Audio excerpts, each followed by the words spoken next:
Quando você passa seus dias pesquisando notícia, fato, informação sobre política, sobretudo com uma visão para fora do Brasil, com aquela visão de preocupação, de que... E aí vem aquele nosso bordão, né? De que o que acontece lá fora, mais cedo ou mais tarde, vai acontecer no Brasil. É inevitável que os Estados Unidos ocupem um espaço gigantesco do noticiário, ainda mais em tempos como os de hoje. Na medida do possível, a gente busca escapar desse vagalhão aí de informação que vem de lá e acaba conseguindo perceber o efeito dessas transformações pelo mundo afora. Com alguma frequência, então, a gente acaba trombando com outros países como o Reino Unido, Alemanha, Austrália, Canadá e até a China, né? Por aí vai. Mas desde que a gente começou o nosso podcast aqui, não só por menção rápida, mas como tema central, a gente, por essa razão, já passou por um pau de países. É interessante, mas não tem jeito, tá? Por mais que a gente esteja procurando coisas sempre diferentes, uma hora vira e mexe, a gente tem que voltar para os nossos irmãos do norte. E a grande tristeza que a gente tem é que esse país, os Estados Unidos, que a gente vê hoje, não é a sombra do que era há 5 anos atrás, meros 5 anos. E para nossa grande tristeza mesmo, dá para afirmar com absoluta certeza que mudou, né? E por quê? Porque é um país onde a imprensa e os agentes públicos procuram preservar um estuprador e ao mesmo tempo prende o pai da vítima. E é sobre esse assunto especificamente e mais algumas coisas que rodeiam essa história que a gente vai falar daqui a pouco, ok?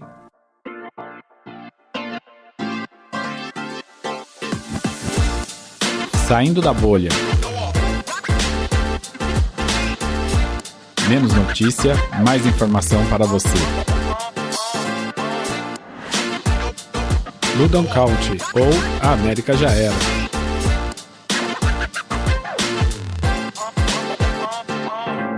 Pois é, rapazes e rapazas, meninos, meninas, miguxos e miguxas, a coisa tá complicada.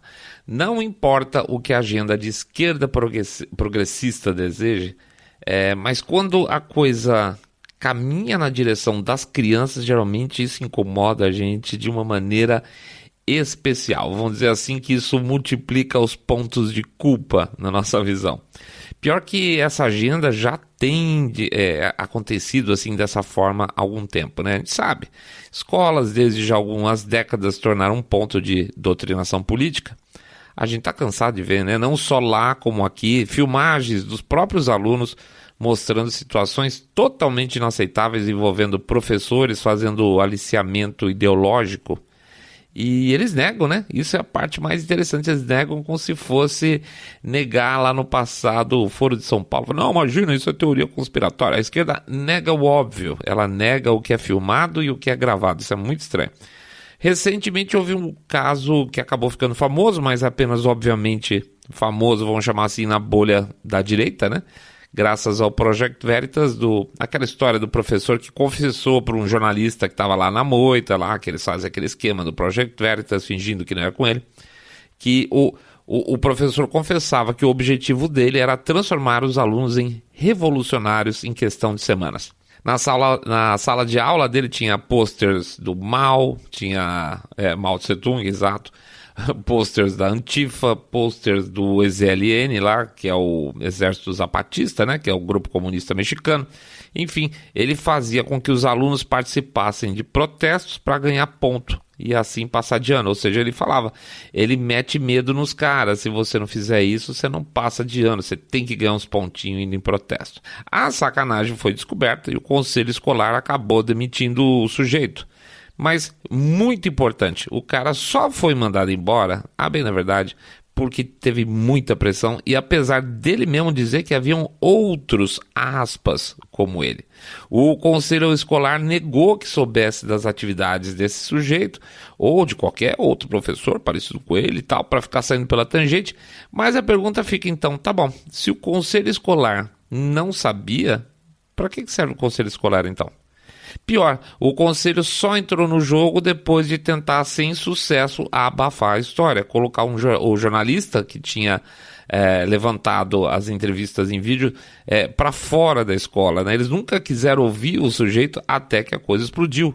Uma mãe chegou a colocar o vídeo da entrevista na página do Facebook, não lembro se do conselho ou da escola, e teve o post deletado. Quer dizer, eles não queriam que se divulgasse a história. Ou seja, não tem nenhuma inocência ali, não tinha nenhum desconhecimento.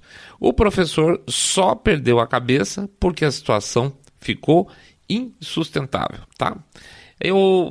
Para variar, eu avancei aqui um pouco sem jabazar, então deixa eu fazer meu jabazinho e daqui a pouco a gente vai voltar. Para quem não fez ainda ou que está conhecendo a gente agora, a gente agradece a presença e pede para entrar lá no site www.saindabolha.com.br, clicar no botão Follow this podcast. Ouve a gente lá no Spotify, Podcast Dict, Google Podcast, Apple Podcast, ou também entrar lá no YouTube. Temos nosso canal no YouTube, Saindo da Bolha. Clica lá no sininho para ser avisado de novos episódios, assina o canal, tá? A gente agradece muito.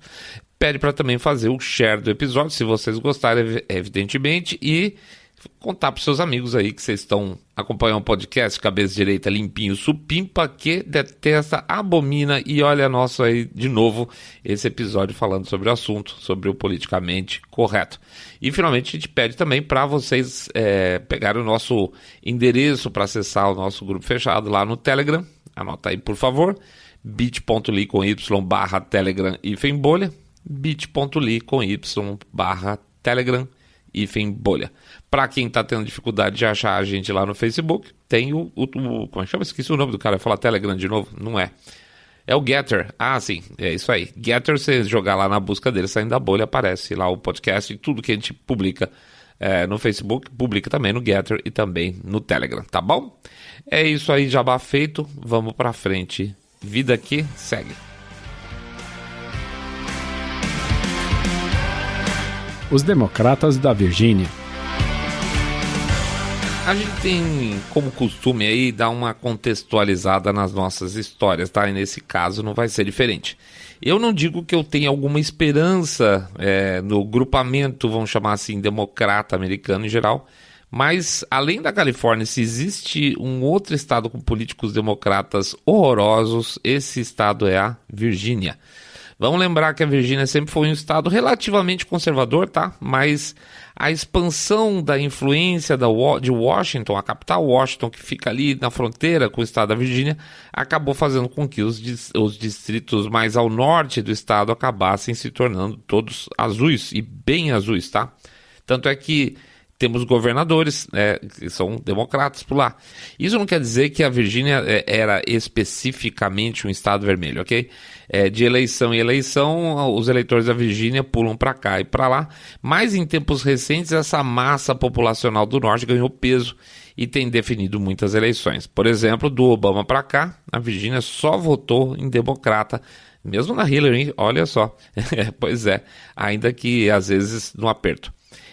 Dessa leva de novos democratas que surgiram algumas histórias incríveis aqui que a gente já contou, inclusive, no Saindo da Bolha. Por exemplo, o caso do aborto em terceiro trimestre. Não sei se vocês chegaram a acompanhar na época. Ou seja, até os 45 do segundo tempo, o aborto seria permitido.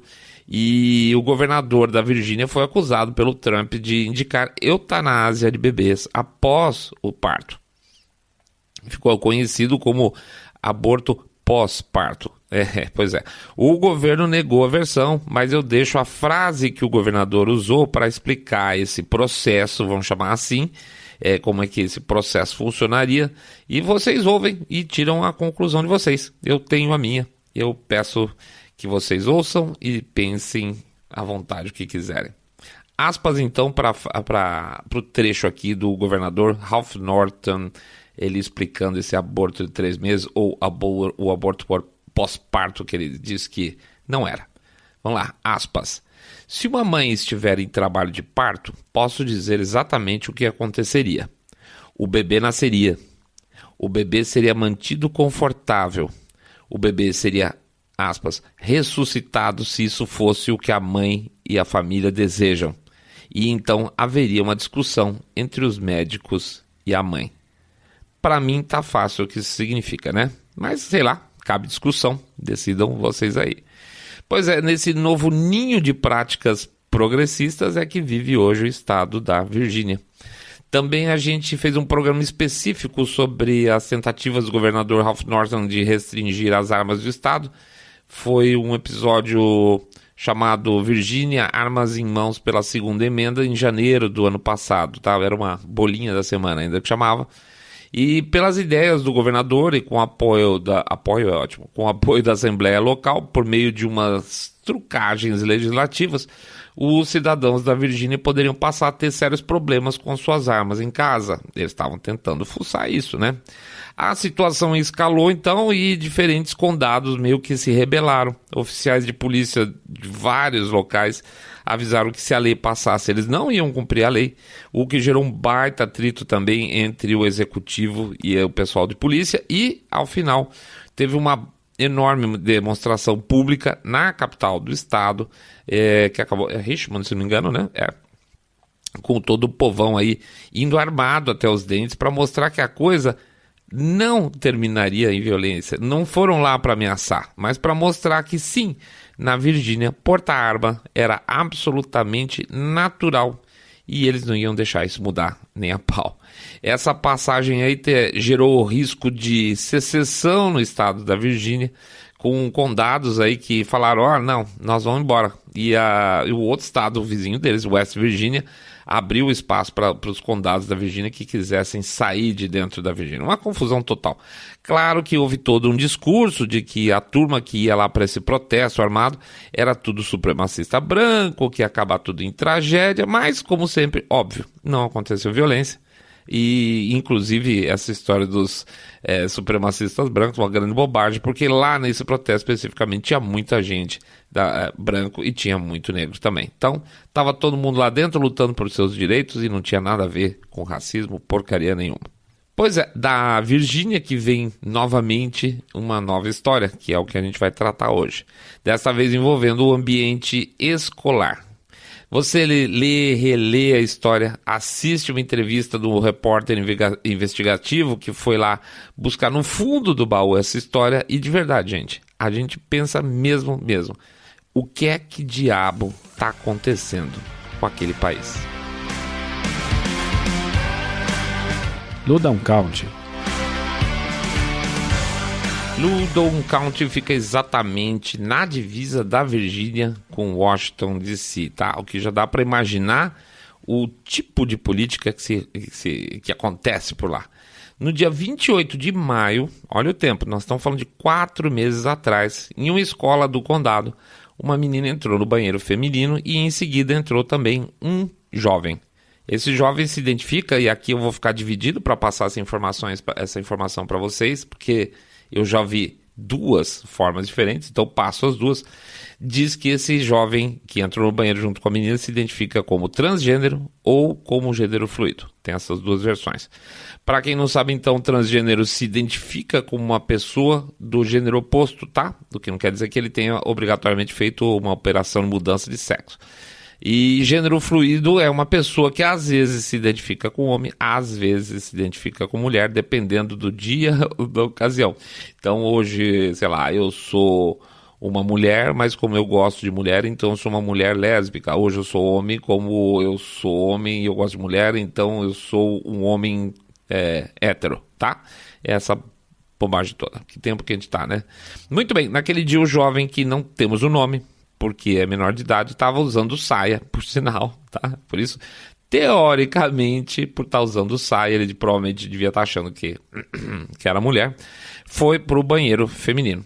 Chegou lá e encontrou a filha menor de idade de um homem chamado Scott Smith.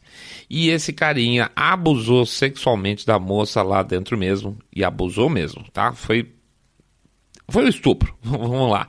Muito bem, o caso foi parar a polícia e uma investigação foi aberta e estava em andamento. Muito bom. O tal do Scott Smith, pai da moça, não é um cara político, não gosta do assunto, mas no dia 22 de junho, ou seja, algumas semanas depois dessa história toda aí do estupro da filha, ele foi em uma reunião do conselho escolar do condado.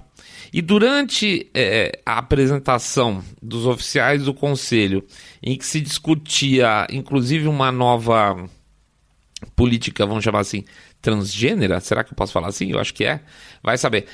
Foi dito que lá naquela escola, na escola onde ele estava e ele estava participando e a filha dele tinha sido estuprada, que apesar de haver a liberação, por exemplo, do banheiro feminino para transgêneros, nunca houve nenhum problema. E o cara flipou, ele explodiu, claro, ele saiu do sério. A filha dele tinha sido estuprada naquele banheiro daquela escola fazia, 2, 3 semanas. O caso estava na polícia, a escola estava acompanhando e a escola estava tentando esconder a história para os demais pais para não dar problema, para eles poderem passar essa nova política transgênero, ou seja, whatever, como vocês queiram chamar. E o cara então pirou mesmo, tá? Ele começou a gritar lá dentro e os membros do conselho chamaram a segurança, a polícia, e o cara, o senhor Smith, acabou sendo retirado do local e encaminhado para a dita autoridade policial. Pois bem, a mesma polícia que investigava o caso da filha dele, a mesma promotoria que cuidava do caso da filha dele, decidiu que ele deveria ficar preso, aspas, como exemplo. Onde já se viu, né? Por fazer um bafafá desse, um escândalo desse por causa de uma história de um transgênero? Pois é, ele ficaria preso. A promotoria tentou imputar a ele tempo de prisão para um crime que nem é crime, porque, no caso, a acusação dele era desordem. Então, vê que maldade que você tem onde você está. A polícia que sabe a história do cara em que a filha dele provavelmente foi estuprada, prende o cara por, aspas, desordem para dar exemplo. Você tá pistola e acha que acabou, né? Não, senhor. Passado alguns dias, o conselho escolar ainda estava escondendo o que tinha acontecido, chamou uma audiência pública para ouvir os pais, os cidadãos, a respeito dessa tal nova política de transgêneros. E sim, como se nada tivesse acontecido, tá? Ou seja, já tinha acontecido o fato grave em si, o pai já tinha sido preso, avisando o negócio, e os caras fingindo que continuava acontecendo nada. E um dos primeiros a se apresentar para falar nessa audiência pública foi falar contra a política, e era um professor da própria escola, sério. Então, pois é, ele estava lá dentro, ele era parte integrante de interesse da coisa. E a partir do momento que ele começou a falar contra essa nova política que estava sendo proposta, a sessão foi interrompida e o professor foi suspenso das suas atividades profissionais. Super democrático, né? A essa altura, o pai da vítima havia passado pelas mãos da autoridade policial e olha que interessante, o estuprador estava solta.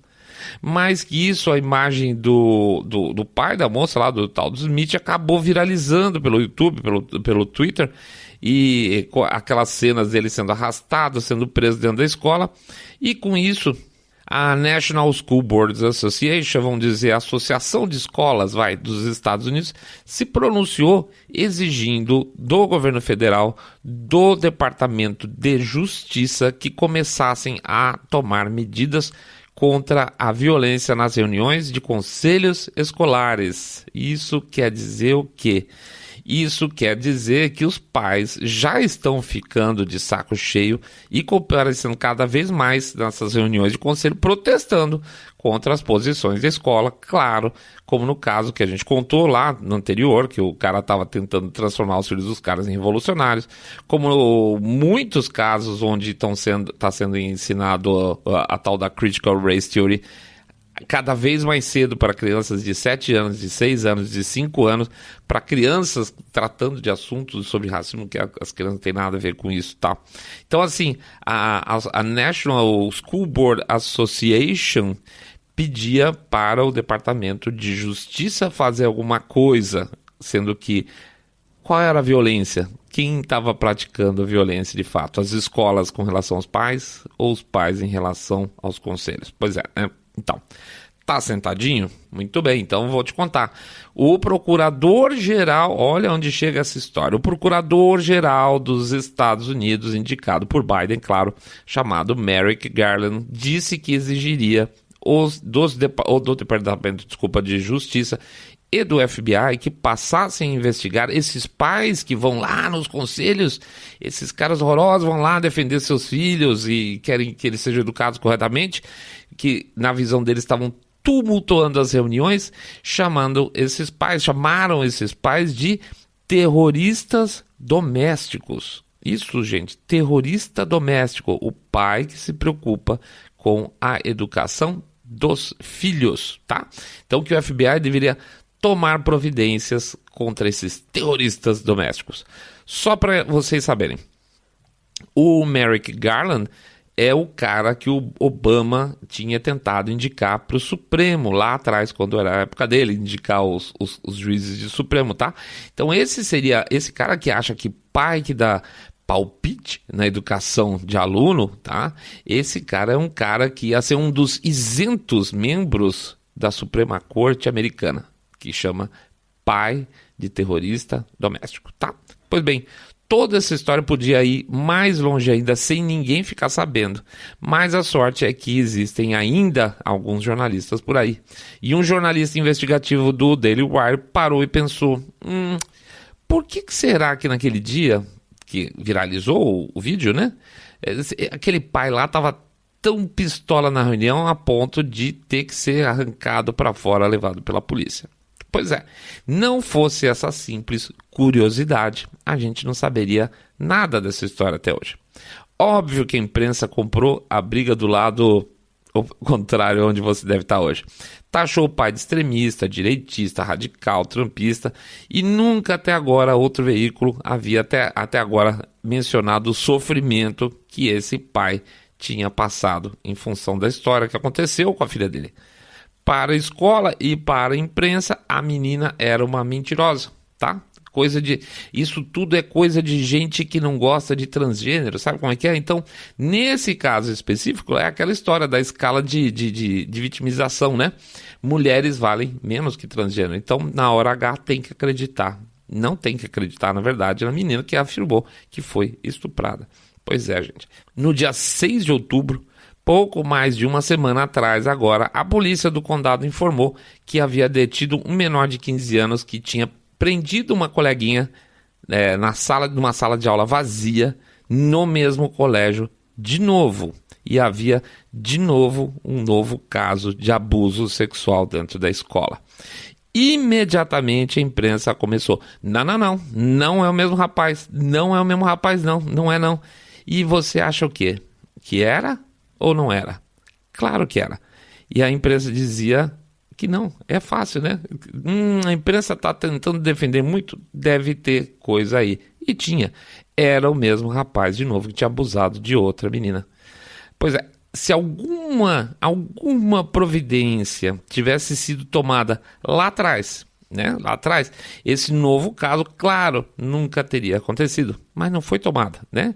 O menino sabe o espaço que ele tem. Então, foi feito alguma coisa. Vamos tomar alguma atitude a respeito desse rapaz. O que fizeram? Transferiram ele de escola, tá? Ou seja, agora ele pode estuprar meninas em um colégio novo. Olha que legal.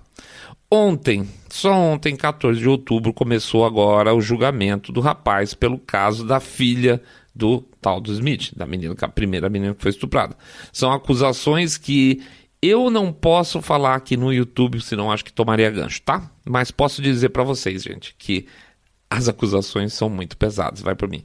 Então, protegido pela escola, protegido pela imprensa, protegido pela promotoria até então, o rapaz fez o que fez quando quis. Achismo meu, eu acho que ele não é nada do que ele diz. Ele não é transgênero, ele não como é que chama? Esqueci o nome, gente. Gênero fluido. Para mim, ele só achou uma brecha, tá? Como um predador sexual para poder entrar em banheiros femininos e rodar livremente sem ser perseguido. E com 15 anos, gente, então significa que ele é mais inteligente e brutal do que as autoridades imaginam que pode ser. É inteligente sim, porque só com 15 anos ele já percebeu a porcaria que o país dele está se tornando. Aliás, já se tornou, né? Um país que protege o estuprador, envergonha as vítimas e prende os pais desesperados. Vamos torcer então, pelo menos, que para depois de tantos erros, quem sabe a justiça seja feita nesse caso, de verdade. Isso é uma necessidade. É isso aí, pessoal. A gente agradece a presença de todo mundo. Pede para passar lá no nosso site www.saindabolha.com.br e clicar no botão Follow this podcast. Pede também para acompanhar pelo Spotify, Podcast Addict, Google Podcast, Apple Podcast. E também para dar uma chegada lá no nosso canal no YouTube. Se você está ouvindo pelo YouTube, aí clica, fala que gostou, dá um likezinho aí no nosso vídeo, por favor. Pede também para vocês fazerem um share desse episódio, se vocês gostarem. E para fazer o famoso boca a boca sarado, onde vocês vão contar que vocês estão acompanhando um super podcast de direita, cabeça direita, limpinho e que detesta o politicamente correto, tá bom? Vou passar finalmente de novo nosso endereço no Telegram. Anota aí, bit.ly/Telegram e Fembolha, bit.ly/Telegram e Fembolha. Fim de semana chegando, vão dar uma relaxadinha, né? Vocês vão, nós não. Mas tudo bem, nós estamos trabalhando, é sinal que a coisa está indo para frente. E a gente quer que todo mundo vá para frente, tá bom? A gente quer que vocês fiquem todos muito, muito mais super, super bem. Saindo da bolha.